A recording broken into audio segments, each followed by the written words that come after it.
Welcome back to my channel Riha and রাইহা blog. আজকে আপনাদেরকে দেখাবো শসা গাছ। চলুন শসা সহ কিভাবে শসা গাছ থাকে।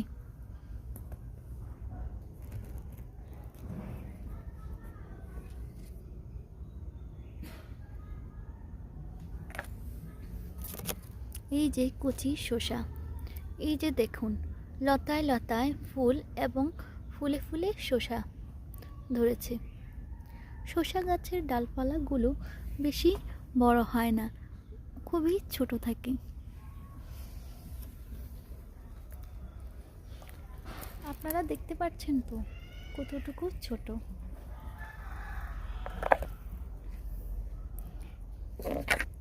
যারা শহরের ইট পাথরের মধ্যে এখনও দেখেননি যে শসা গাছটি কেমন হয় বা এর বিস্তার কেমন, তাদের জন্য আমার এই ভিডিওটি।